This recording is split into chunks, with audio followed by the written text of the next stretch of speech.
எல்லோருக்கும் வணக்கம். இன்னைக்கு நம்ம திரு அருணகிரிநாதர் அருளிய கந்தர் அனுபூதியில 6வது பாடல் பார்க்க போறோம். அதற்கு முன்னாடி எப்போதும் போல இந்த கந்தர் அனுபூதியிலேயே இருக்கக்கூடிய 51வது பாடலை பலஸ்துதியாக பார்த்துடலாம். உருவாய் அருவாய் உளதாய் இலதாய் மறுவாய் மலராய் மணியாய் ஒளியாய் கருவாய் உயிராய் கதியாய் விதியாய் குருவாய் வருவாய் அருள்வாய் குஹனே. இப்போ 6வது பாடல் பார்க்கலாம். திணியான மனோசிலை மீதுனதாள் அணியார் அரவிந்த மரும்புமதோ பணியாயன வள்ளி பதம் பணியும் தனியா அதிமோக தயா பரனே. இத கொண்டு கூட்டி படிக்கும் பொழுது எப்படி படிக்கணும்னா, பணி யா என வள்ளி பதம் பணியும் தனியா அதிமோக தயாபரனே திணியான மனோசிலை மீது உனதாள் அணியார் அரவிந்தம் அது அரும்பும் அதோ அப்படின்னு. இப்ப நம்ம பதம் பிரிச்சு பொருள் பார்க்கலாம்.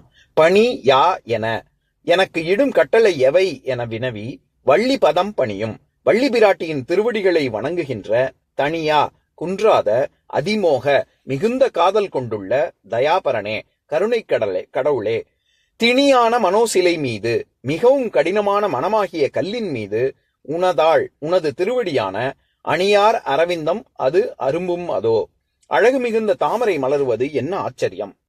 இப்ப நம்ம இந்த பாட்டில் இருக்கக்கூடிய நயங்களை பார்க்கலாம்.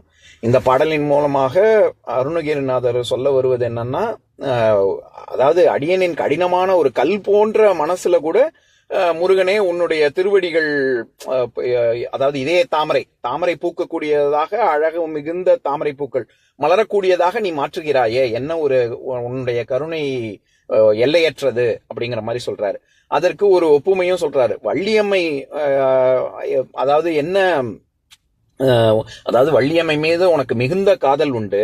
எப்படி வள்ளியம்மை என்ன சொன்னாலும் நீ அத பணியா, அதாவது என்ன வேலை நீ இடும் கட்டளை அப்படின்னு சொல்லி அதை நான் முடிக்கிறேன் அப்படின்னு நீ எப்படி சொல்றியோ அப்பேற்பட்ட கருணை உள்ளம் கொண்டவன் நீ. அதனால இந்த என்னுடைய மனசு கல் நெஞ்சமா இருக்கக்கூடிய இடத்துலயே உன்னால இதே தாமரை பூக்க வைக்க முடியுதே, என்ன ஒரு ஆச்சரியம் அப்படின்னு சொல்றாரு. இப்ப இதுல இருக்கக்கூடிய சில வார்த்தைகளை நம்ம பார்க்கலாம். அதாவது பணி யா என அப்படின்னு சொல்றாருல, எனக்கு இடும் கட்டளை என்னவா இருந்தாலும் சரி நான் செய்து முடிக்கிறேன் அப்படின்னு. அந்த இடத்துல யா அப்படிங்கிறது எதுவாக இருந்தாலும் அப்படிங்கிற ஒரு பொருள்ல வருது. நம்ம எல்லாருக்கும் தெரிஞ்சதுதான். திருக்குறள்ல அடக்கமுடைமை அப்படிங்கிற அதிகாரத்துல 7வது குறள், அதாவது திருக்குறள்ல 127வது குறள், யாகாவார் ஆயினும் நாகாக்க காவாக்கால் சோகாப்பர் சொல்லிழுக்கு பட்டு அப்படின்னு. அதுக்கு பரிமேலழகரோட உரையை படிக்கிறேன் கேளுங்க. யாகாவார் ஆயினும் நாகாக்க, தம்மால் காக்கப்படுவன எல்லாவற்றையும் காக்க மாட்டார் ஆயினும் நான் ஒன்றனையும் காக்க, காவாக்கால் சொல் இழுக்குப்பட்டு சோகாப்பர், அதனை காவாராயின் சொல் இழுக்குப்பட்டு சோகாப்பர், அதனை காக்க முடியவில்லை என்றால் சொற்குற்றத்தின் கண் பட்டு தாமே துன்புறுவர். இதுல பரிமேலழகர் இன்னும் கூடுதலாக ஒரு விஷயம் சொல்லியிருப்பாரு. யா அப்படிங்கிறது அகரிணை பன்மை வினா பெயர் அப்படின்னு. அதே அர்த்தத்துலதான் இங்கேயும் வருது. எதுவாக இருந்தாலும் நான் முடிக்கிறேன் அப்படின்னு, அப்படிப்பட்ட கருணை கொண்ட முருகனே அப்படின்னு சொல்றாரு. அதே மாதிரி வள்ளி பதம் பணியும் அப்படிங்கிறது, பாதம் அப்படிங்கிறது இடைகுறைந்து பதம் அப்படின்னா இருக்கு. வள்ளி பாதம் பணியும் தனியா அதிமோக தயாபரனே. முருகனை சொல்லும் பொழுது தனியா, அதாவது தணிக்கக்கூடியது, குன்றக்கூடியது. தனியா அப்படின்னா குன்றாதது, வளர்ந்து கொண்டே போவது அப்படிங்கிற பொருள். அதிமோக இன்னொரு அடையும் கொடுக்கிறாரு. மோகம்னா காதல்னு அர்த்தம், அதிமோகம் அப்படின்னா மிகுந்த காதல்னு அர்த்தம். நம்ம தீவிரம் அதி தீவிரம் அப்படின்னு சொல்றோம்ல, அந்த மாதிரி. அதே மாதிரி கடவுள் முருகனை சொல்லும் பொழுது என்ன சொல்றாரு, இப்ப ஏற்பட்ட அடைய தனியா அதிமோக இந்த மாதிரி எல்லாம் அடைய சொல்லிட்டு இறுதியாக தயாபரனே அப்படின்னு சொல்றாரு. தயைனா கருணைன்னு அர்த்தம். பரம் நம்ம ஏற்கனவே பல பாடல்கள்ல பார்த்திருக்கோம், கம்பராமாயணத்துல கூட நம்ம பார்த்திருக்கோம் இந்த சொல். அதாவது பரம் அப்படின்னாலே உயர்ந்ததுன்னு அர்த்தம். அதனாலதான் பொருள் பரம்பொருள், ஈஸ்வரன் பரமேஸ்வரன், பிரம்மம் பரபிரம்மம் அப்படின்னு அந்த பரம்ங்கிற சொல் எல்லாத்தையோடையும் இணைக்கிறோம். நம்ம வீட்லயே மேல இருக்கக்கூடிய ஒரு அறை, உயர்வாக இருக்கக்கூடிய ஒரு அறை, அதைத்தானே நம்ம பரன்னு சொல்றோம். இது எல்லாமே பரம்னாலே மேலன்னு அர்த்தம். அப்போ இந்த இடத்துல பரன்னே அப்படின்னா கடவுளே அப்படின்னு தான், எல்லாவற்றிற்கும் உயர்ந்தது அப்படிங்கிறதுனால தயாபரனே கருணை கடவுளே இங்க முருகனம் தான் குறிக்குது. திணியான மனோசிலை மீது, சிலைன்னா கல்லுன்னு ஒரு அர்த்தம் இருக்கு. எப்படிப்பட்ட கல்லு, என்னோட மனசு கல் நெஞ்சுக்காரன் நம்ம சொல்லுவோம்ல, நெஞ்சில கொஞ்சம் கூட ஈரமே இல்லையா அப்படின்லாம் கேட்போமே. அந்த மாதிரி கல்லு இருக்கு, என்னுடைய மனசு எப்படி இருக்குன்னா கல்லு மாதிரி இருக்கு அப்படின்னு. திணியான மனோ சிலை மீது, வெறுமன கல்லு மாதிரி இல்ல, திணின்னு சொல்றாரு. திணிங்கிற சொல்லுக்கு வச்சு திணின்னு திணிக்கிறான் அப்படின்னு செறிவை குறிக்கும். ரொம்ப வச்சு நிறைய சாப்பிட்றவங்களை திணிக்கிறதுன்னு சொல்றாங்கல்ல, அது செறிவை குறிக்கும். அதை தவிர பூமின்னு ஒரு அர்த்தம் இருக்கு. அதையும் தவிர திட்பம்னு ஒரு அர்த்தம் இருக்கு. திட்பம்னா ரொம்ப ஃபேர்ம், ரொம்ப ஸ்ட்ராங்கா ஃபேர்மா இருக்கிறதுன்னு அர்த்தம். அந்த திட்பம்ங்கிற அர்த்தத்துலதான் இங்க வருது. அதாவது மனசு எப்படி இருக்கு அப்படின்னா ரொம்ப திடமாகவும் கல்லு மாதிரியும் இருக்கு. அப்படி அப்பேற்பட்ட கல்லுல உணதாள், அதாவது உனது தாள், அங்க அந்த இடத்துல கடை குறைந்து செய்யுள் விகாரம் பெற்று உனதுங்கிறது உண அப்படின்னு ஆயிருக்கு. உணதாள், தாள்னா திருவடின்னு அர்த்தம்.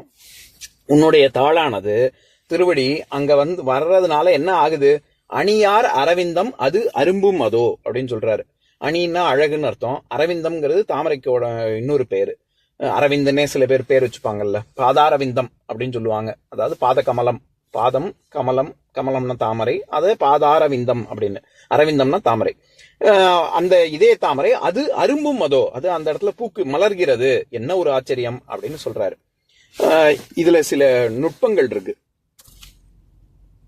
பொதுவாக இந்த அருணகிரிநாதர் எப்பவுமே, நான் பல பாடல்கள் முன்னாடியும் இதே கருத்தை சொல்லியிருக்கேன். என்னன்னா இது கந்தர் அனுபூதி. அவர் அனுபவம், கடவுள் நம்பிக்கை தாண்டி அனுபவத்தை தாண்டி அனுபூதிங்கிற நிலையில இருக்காரு. அப்படின்னா என்ன, நம்ம இருக்கக்கூடிய ஒவ்வொரு ஜீவன் முக்தர் நிலையில இருக்காரு. சுவாசிக்கிற ஒவ்வொரு மூச்சுமே கடவுள் சிந்தனையில இருக்கக்கூடியவர். அவர் நான் கல் நெஞ்சு, என்கிட்ட நீ இதே தாமரையில நீ மலர்வது என்ன ஒரு ஆச்சரியம் அப்படின்னு அவரை பத்தி சொல்லல அந்த இடத்துல. நம்ம அந்த மாதிரி தப்பா அர்த்தம் பண்ணிடக்கூடாது. ஏன்னா இவர் அனுபூதி நிலையில இருக்கிறதுனால இவர் மற்ற உயிர்களுக்காக தான் அப்படி சொல்லி என்ன ஒரு ஆச்சரியம், எனக்கு யாம் பெற்ற இன்பம் பெருகை வையகம் அப்படிங்கிற கண்ணோட்டத்துலதான் அருணகிரிநாதர் எப்பொழுதுமே இந்த பாடல்கள் எல்லாத்தையும் பாடுறாருன்னு நம்ம புரிஞ்சுக்கணும். ஏன்னா முதல் பாடல் மட்டும்தான் அவர் ஒரு வேண்டுதல் வைக்கிறாரு. என்னது, பாடும் பணியே பணியாய் அருள்வாய், இந்த மாதிரி உன்னைய நான் துதிப்பாடிக்கொண்டே இருக்கணும், இந்த இன்பம் எனக்கு எப்பவுமே கொடு, அந்த அருளை கொடு அப்படின்னு மட்டும்தான் கேட்கிறாரு. மத்த எல்லா இடத்துலயுமே அவர் ஏதோ இது விரக்தியிலேயோ அல்லது முருகா நீ எனக்கு முக்தியை கொடு அப்படின்னு வேண்டி பாடுவதாகவோ தப்பா புரிஞ்சுக்க கூடாது. இது அவர் விரக்தியில எல்லாம் பாடல. அவர் ஒரு பரமானந்த நிலையில இருக்காரு. அதனாலதான் அனுபூதி பெற்றதுனாலதான் இந்த அனுபூதி நிலையில இருக்கிறதுனாலதான் இத பாடவே செய்யறாரு. அதனால நம்ம விரக்தியில பாடுற மாதிரி நினைச்சிடக்கூடாது. எதுக்கு சொல்ல வரேன், அப்போ அந்த அர்த்தத்தை அந்த கண்ணோட்டத்துல பார்த்தா எல்லாமறை என்னை இழந்த நலம் சொல்லாய் முருகா சுரபூபதியே அப்படின்னா, அதாவது நான் எனக்கு இந்த நிலை வந்திருக்குல்ல, இதே மாதிரியான நிலையை நீ எடுத்து சொல், நீ எல்லோரிடமும் நீ எனக்கு கிடைச்ச இந்த நிலை எல்லாருக்கும் கிடைக்கணும் நீ சொல்லணும், நீயே திருவாக்காக உன்னுடைய திருவாக்கு எல்லாரிடமும் இதே இன்பத்தை அனுபவிக்கணும் அப்படின்னு தான் புரிஞ்சுக்கணுமே ஒழிய சொல்லாய் முருகா சுரபூபதினா எனக்கு தெரியல நீ சொல்லுன்ற மாதிரி அர்த்தம் பண்ணிடக்கூடாது. அதேதான் எல்லா இடத்துலயும். என்னை ஆண்ட இடம் தானோ பொருளாவது சண்முகனே அப்படின்னா என்னை ஆட்கொண்டது இதே அந்த நிலையை எல்லாருக்கும் அருள வேண்டும் அப்படின்னு தான் புரிஞ்சுக்கணும். அதேதான் அடுத்த பாடல்ல வரக்கூடியது, வளைபட்ட கைமாதோடு மக்கள் எனும் தலைப்பட்ட அழிய தகுமோனா என்னுடைய அவருடைய பர்சனலா அவரை பத்தி சொல்லல. அந்த மண்ணு பெண்ணு பொண்ணுன்னு எல்லாரும் சாதாரணமா உலக மாயைக்குள்ள சிக்கி தவிக்கிறோமே, அது கூடாது அப்படின்னு தான் சொல்றாரு. அவர் சிக்கி தவிக்கிறாருன்னு அந்த மாதிரி அர்த்தம் பண்ணிடக்கூடாது. அதேதான் அடுத்த பாடல்லையும், சகமாயையுள் நின்று தயங்குவதுன்னா அவருக்கு மனக்கலக்கத்தோடையோ அவர் தயக்கத்தோடையோ இல்ல அப்படின்னு தான் புரிஞ்சுக்கணும். எதுக்கு இவ்வளவு மற்ற பாடல்கள்லாம் உதாரணமா சொல்றேன். அதே மாதிரிதான் திணியான மனோசிலை மீது உனதாள் அணியார் அரவிந்தம் மரும்பும் அதோ அப்படின்னா என்னுடைய மனசுல அப்படின்னு அவருடைய மனசுலன்னு அவரு சொல்லல, எல்லாருடைய மனசுலயும் அதேதான் நிகழும். நீ உன்னுடைய அருள்னாலதான் கல்லுங்கிறது தாமரை இதே தாமரையாக மாறுகிறது மலர்கிறது அப்படின்னு சொல்றாரு. பணியா என வள்ளி பதம் பணியும் தனியா அதிமோக தயாபரணே அப்படின்னு வர்ற இடத்துல வள்ளியினுடைய பாதத்துல போய் முருகன் விழறாரு, வணங்குறாரு. இது என்னது, இது சரியா இல்லையே அப்படின்னு நம்ம ஒரு முருகனை நம்மளுடைய நிலைக்கு இழுத்துக்கு அர்த்தம் பண்ணிடக்கூடாது. அந்த இடத்துல வள்ளி திருமணத்துக்கே ஒரு நுண்பொருள் ஒண்ணு இருக்கு. என்னன்னா, பிரபஞ்ச வாழ்க்கையான திணைப்புறத்துல பக்தி பயிரை பாதுகாத்து வந்த பக்குவப்பட்ட ஆன்மாவின் நிலை அறிந்து தானே முருகனே நேர்ல போய் ஜீவாத்மாவை தன்னுடன் சேர்த்து கொண்டது அப்படிங்கறதுதான் வள்ளி திருமணத்தினுடைய தாத்பரியமே. ஏன்னா இதுல அருணகிரிநாதர் ரொம்ப அற்புதமா பாதம் அப்படிங்கிறதுக்கு பதம்னு இது முதற்குறைந்து செய்யுள் விகாரம் குறுக்கல் விகாரம் பெற்று பாதத்தை பதம்னு சொன்னார்ல. பதம்னா பக்குவம்னு இன்னொரு அர்த்தம் இருக்கு. அதனால இதுக்கு இப்படியும் பொருள் சொல்ல முடியும். அதாவது வள்ளி திருமணம் அப்படிங்கிறது ஜீவாத்மா பரமாத்மா உன்னுடைய சேர்க்கை தான் வள்ளி திருமணம் அப்படின்னு. அதே மாதிரி இன்னொரு பொருளும் சொல்ல முடியும். என்னன்னா, இறைவன் தன்னுடைய பிரதிபிம்பமான ஜீவாத்மாவை ஆட்கொள்வதற்காக என்ன தொழிலை வேண்டுமானாலும் அவன் மேற்கொள்ளுவான். என்ன வேணா பண்ணுவான். அடிபணிவது அவனுக்கு ஒரு விஷயமே இல்ல. கருணாமூர்த்திக்கு ஜீவாத்மாவை தன்னுடன் சேர்த்துக் கொள்வதற்கு அவன் என்ன வேலை வேணாலும் செய்வான். அவனுடைய லீலைகள்ல பல விஷயங்கள் இருக்கு. அது நம்மள மாதிரி ஆளுங்களுக்கு புரியாது அப்படின்னும் பொருள் சொல்ல முடியும். அதே மாதிரி வள்ளி திருமணத்து இருக்கும்போது அந்த வரலாறு, வள்ளி திருமணம் அது நடக்கும், அதை பத்தின வரக்கூடிய செய்திகள்ல எப்படி இருக்கும்னா, வள்ளி ஐம்புலன்களையும் அடக்கி வள்ளி பிராட்டி தவம் மேற்கொள்ளுவாள். அதுக்கப்புறமா தான் கந்த கடவுளை அடைவாள். அப்படி இருக்கும் பொழுது ஒண்ணுமே செய்யாத தகுதியே இல்லாத என்னை நீ ஆட்கொண்டாயே உன்னுடைய கருணை மாத்திரம் அப்படின்னும் பொருள் சொல்ல முடியும். இந்த மாதிரியாக நம்ம பொருள் சொல்லும் பொழுது அருணகிரிநாதரை நம்ம நிலைக்கு இழுக்கிறதோ அல்லது முருகன் 2 மனைவிகள் அப்படின்னு நம்ம நிலைக்கு இழுக்கிறதோ தப்பு. அதுக்காக தான் சொல்ல வந்தேன். இப்ப நான் பாட்டை இன்னொரு தடவை படிக்கிறேன், கேளுங்க. திணியான மனோசிலை மீதுனதாள் அணியார ரவிந்த மரும்புமதோ பணியாய நவள்ளி பதம் பணியும் தனியா அதிமோகதயா பரணே. இன்னொரு நாள் இன்னொரு பாட்டு பார்க்கலாம்.